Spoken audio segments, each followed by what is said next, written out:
அனைவருக்கும் வணக்கம். இந்த வீடியோவில் தேர்ட் பர்சன் சிங்குலர், அதாவது தமிழில் படர்க்கை ஒருமையான அவன் அவர் என்ற பெயர் சொல்லுக்கு, ஆங்கிலத்தில் அது ஹி என்று வரும், அந்த பெயர் சொல்லுக்கு நாம் சாதாரண நிகழ்காலத்தில், அதாவது ஆங்கிலத்தில் சிம்பிள் பிரசன்ட் டென்ஸ்ல எப்படி பேச்சுக்களை உருவாக்குவது என்பதை பார்ப்போம். நாம் முந்தைய வீடியோக்களிலேயே பார்த்திருக்கிறோம்.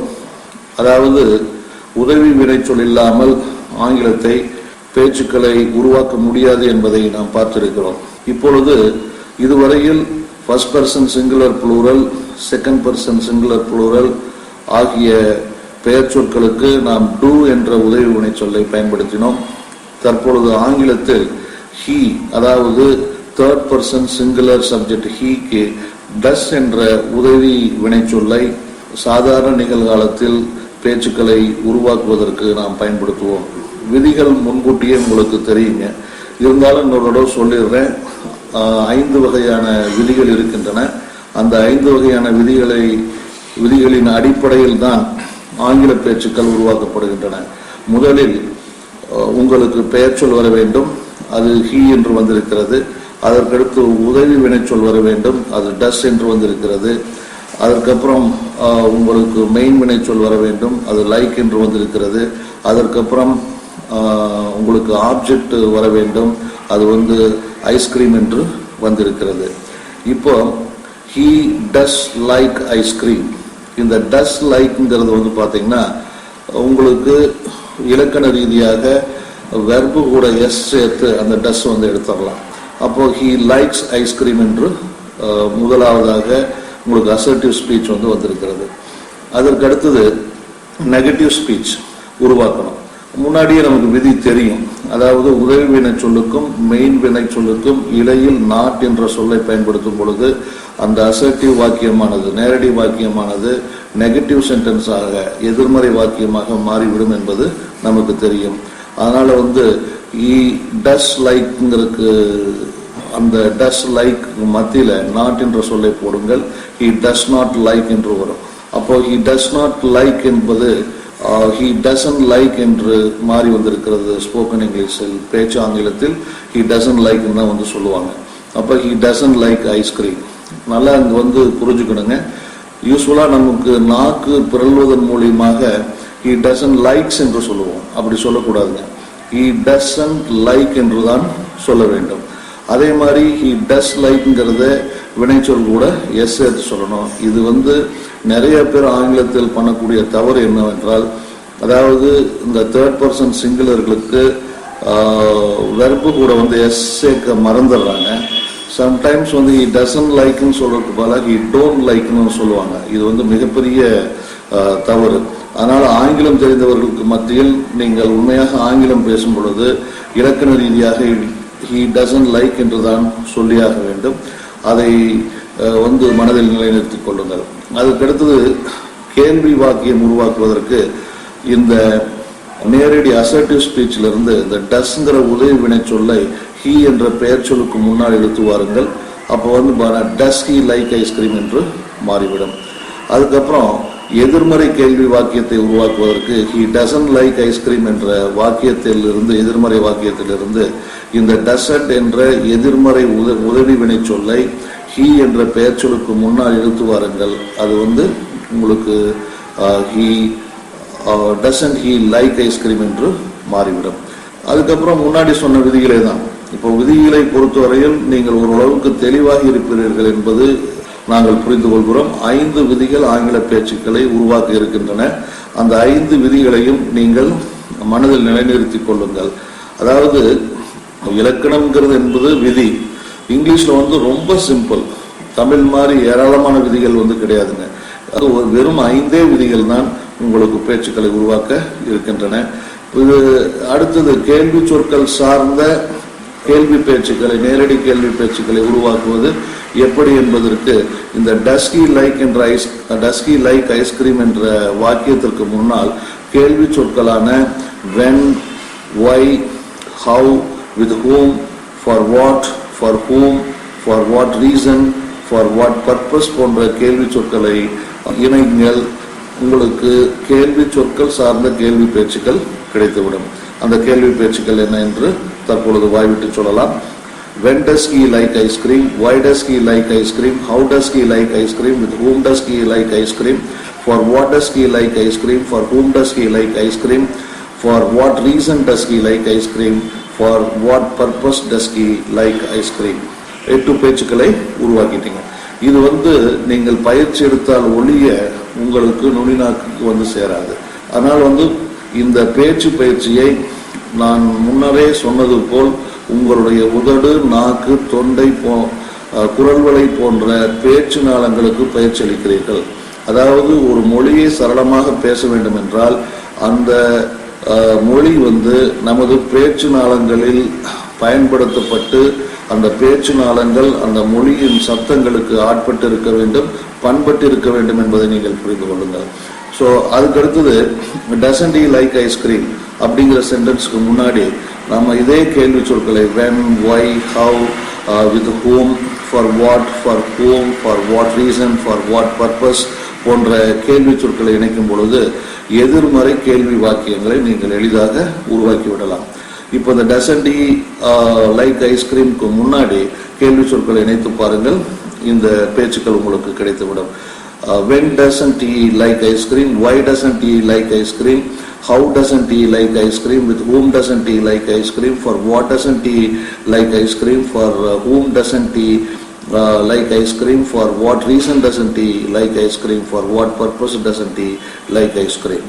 இப்போ நல்லா தெளிவா பேச்சுக்களை ஒரு பேச்சிலிருந்து he likes ice cream அப்படிங்கிற பேச்சிலிருந்து எப்படி 20 பேச்சுக்களை கிளை பேச்சுக்களாக உருவாக்குவது என்பதை தெரிந்து கொண்டீர்கள்.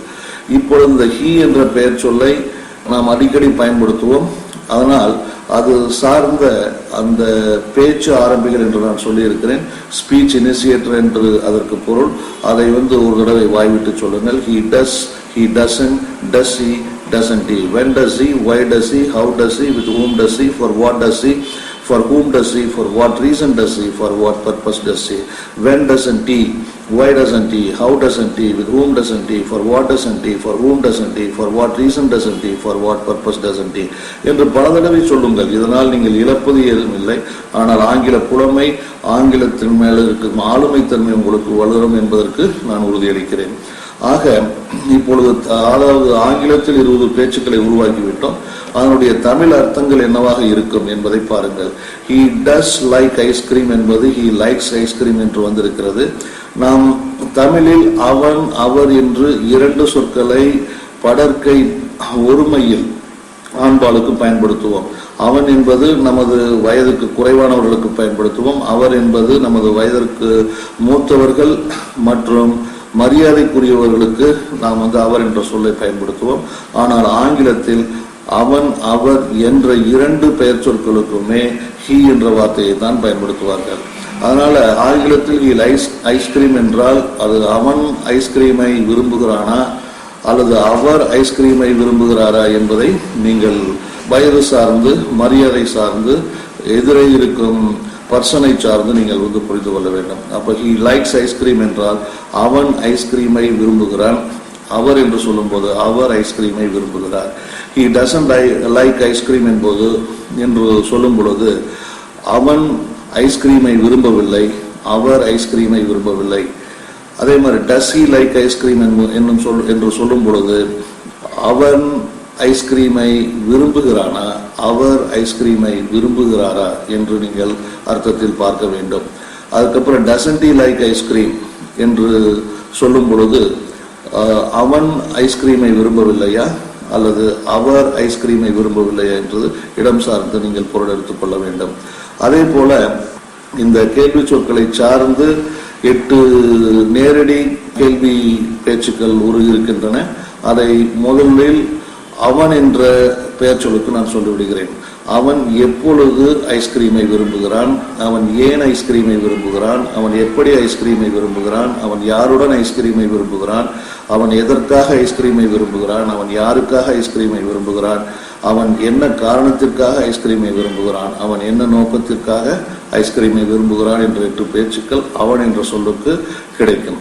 அதே மாதிரி அவர் என்ற சொல்லுக்கும் அவர் எப்பொழுது ஐஸ்கிரீமை விரும்புகிறார், அவர் ஏன் ஐஸ்கிரீமை விரும்புகிறார், அவர் எப்படி ஐஸ்கிரீமை விரும்புகிறார், அவர் யாருடன் ஐஸ்கிரீமை விரும்புகிறார், அவர் எதற்காக ஐஸ்கிரீமை விரும்புகிறார், அவர் யாருக்காக ஐஸ்கிரீமை விரும்புகிறார், அவர் என்ன காரணத்திற்காக ஐஸ்கிரீமை விரும்புகிறார், அவர் என்ன நோக்கத்திற்காக ஐஸ்கிரீமை விரும்புகிறார் என்று நாம் புரிந்து கொள்ள வேண்டும்.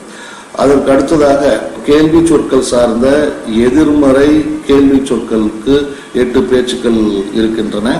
அவை தமிழில் எப்படி வரும்? அவன் எப்பொழுது ஐஸ்கிரீமை விரும்பவில்லை, அவன் ஏன் ஐஸ்கிரீமை விரும்பவில்லை, அவன் எப்படி ஐஸ்கிரீமை விரும்பவில்லை, அவன் யாருடன் ஐஸ்கிரீமை விரும்பவில்லை, அவன் எதற்காக ஐஸ்கிரீமை விரும்பவில்லை, அவன் யாருக்காக ஐஸ்கிரீமை விரும்பவில்லை, அவன் என்ன காரணத்திற்காக ஐஸ்கிரீமை விரும்பவில்லை, அவன் என்ன நோக்கத்திற்காக ஐஸ்கிரீமை விரும்பவில்லை. இப்பொழுது அவர் என்ற பெயர் சொல்லுக்கு பாருங்கள். அவர் எப்பொழுது ஐஸ்கிரீமை விரும்பவில்லை, அவர் ஏன் ஐஸ்கிரீமை விரும்பவில்லை, அவர் எப்படி ஐஸ்கிரீமை விரும்பவில்லை, அவர் யாருடன் ஐஸ்கிரீமை விரும்பவில்லை, அவர் எதற்காக ஐஸ்கிரீமை விரும்பவில்லை, அவர் யாருக்காக ஐஸ்கிரீமை விரும்பவில்லை, அவர் என்ன காரணத்திற்காக ஐஸ்கிரீமை விரும்பவில்லை, அவர் என்ன நோக்கத்திற்காக ஐஸ்கிரீமை விரும்பவில்லை என்று வரும். ஆக நீங்கள் தமிழில் இந்த உணர்வுகளுக்கு நீங்கள் கேள்விகள் கேட்கப் போவதே இல்லை, ஏனென்றால் தமிழ் உங்களுக்கு தெரியும். அப்போ எதேச்சையாக அவர் எப்பொழுது ஐஸ்கிரீமை விரும்பவில்லை அப்படிங்கிற ஒரு உணர்வு வரும் பொழுது ஸ்பான்டேனியஸா when doesn't he like ice cream என்று உங்களுக்கு பேச்சுக்கள் வர வேண்டும். அதற்காகத்தான் இந்த பேச்சு ஆரம்பிகள் ஸ்பீச் இனிஷியேட்டர்ஸ் என்ற ஸ்பீச் ஜெனரேஷன் டெக்னிக், பேச்சு உற்பத்தி நுணுக்கத்தை உங்களுக்கு கொடுத்து முதலில் பேச்சு ஆரம்பிகளான அந்த ஸ்பீச் இனிஷியேட்டர்ஸை உங்களுக்கு மனப்பாடம் செய்ய சொல்லுகிறோம். அப்போ அந்த பேச்சு ஆரம்பிகள் உங்களுக்கு மனப்பாடமாகிவிட்டால் கண்டிப்பாக ஆங்கிலத்தில் பேச்சுக்களை உருவாக்குவது உங்களுக்கு ஒரு இடர்பாடாக இருக்காது. ஏனென்றால் உணர்வு ரீதியாக ஆங்கிலத்தை கற்றுக்கொள்ள வேண்டும். பெரும்பாலான இந்திய மக்கள் ஆங்கிலத்தை உணர்வு ரீதியாக கற்றுக்கொள்ள தவறுவதால் தான் அவர்கள் ஆங்கிலம் பேசுவதை தடுமாறுகிறார்கள். ஏனென்றால் சிறு வயதிலிருந்தே பள்ளி கல்வியின் போது நமக்கு பேச்சு ஆங்கிலத்தை சொல்லித் தருவதற்கு பதிலாக நம் மீது எழுத்து ஆங்கிலத்தை திணிக்கிறார்கள். அப்ப எழுத்து ஆங்கிலம் என்பது வேறு, பேச்சு ஆங்கிலம் என்பது வேறு. அந்த பேச்சு ஆங்கிலம் என்பது டைரக்ட் ஸ்பீச் என்று சொல்வார்கள், எழுத்து ஆங்கிலத்தை இன்டைரக்ட் ஸ்பீச் என்று சொல்வார்கள். நமக்கு முழுமையாக பள்ளி கல்லூரி பாடத்திட்டங்களில் வருவது எழுத்து ஆங்கிலம், அதாவது இன்டைரக்ட் ஸ்பீச். இன்டைரக்ட் ஸ்பீச்ங்கிறது பார்த்தீங்கன்னா எழுதுவதற்கு தான் பயன்படுத்த முடியும், அது பேச்சுகளுக்கு பயன்படுத்துவது முடியாது. அப்படி நமக்கு எழுத்து ஆங்கிலத்தை இன்டைரக்ட் ஸ்பீச் வழியாக ஆங்கிலத்தை முழுமையாக கற்றுக் கொடுத்து விட்டு பேச்சு ஆங்கிலம், அதாவது டைரக்ட் ஸ்பீச் என்பதற்கே ஒரு அறிமுகம் இல்லாத ஒரு கல்வியில் நாம் உழன்று வருவதால் நமக்கு ஆங்கிலங்களாக படித்திருந்த ஆங்கிலம் நமக்கு முழுமையாக கையகப்படவில்லை என்பதை நீங்கள் புரிந்து கொள்ள வேண்டும். அதாவது ஒரு குழந்தை பிறந்து 2.5-3 வயதிற்குள், மேக்சிமம் 4 வயதுக்குள் தன் தாய்மொழியை தெளிவாக பேச கற்றுக்கொள்கிறது. ஆக ஒருவருக்கு ஒரு 3 வயதுக்குள் ஒரு முழுமையாக ஒரு மொழியை கற்றுக்கொள்ளும் திறமை இருக்கிறது. ஒரு குழந்தை பள்ளிக்கு செல்வதில்லை, இலக்கணம் தெரிவதில்லை, அது இலக்கணம் யாரும் சொல்லியும் கொடுப்பதில்லை. காலம் சார்ந்து, இடம் சார்ந்து, சூழல் சார்ந்து அது தாய்மொழியை, தமிழை அழகாக பேச கற்றுக்கொள்கிறது. ஆக அனைவருக்கும் நம்முள் இந்த திறன் இருக்கிறது. ஆனால் எல்கேஜி, யூகேஜி, +2 கிட்டத்தட்ட 14 வருஷம், அதுக்கப்புறம் டிகிரி 4 வருஷம் வச்சுக்கோங்க, 14 + 4 அதாவது கிட்டத்தட்ட 18 வருஷம் நம்ம ஆங்கில மொழி வழியாக கல்வி பெற்றோம், ஆங்கில மொழி வழியாக பரீட்சைகள் எழுதியும் நாம் ஆங்கிலத்தை பேசும் திறன் இல்லாது இருப்பதற்கு காரணம் நீங்கள் ஆழமாக யோசித்தீர்கள் என்றால் கண்டிப்பாக ஆங்கிலத்தை நமக்கு போதிப்பதில் ஒரு தவறான முறை இருக்கிறது என்பது உங்களுக்கு தெரிய வரும். இதை பற்றி தற்பொழுது பேசி பயனில்லை. அதனால் ஆங்கிலத்தை கற்றுக்கொள்வதற்கு நீங்கள் பேச்சு ஆரம்பிகள் என்ற நுணுக்கத்தை பயன்படுத்தி நீங்கள் ஆங்கில பேச்சுக்களை கற்றுக்கொள்ளுங்கள்.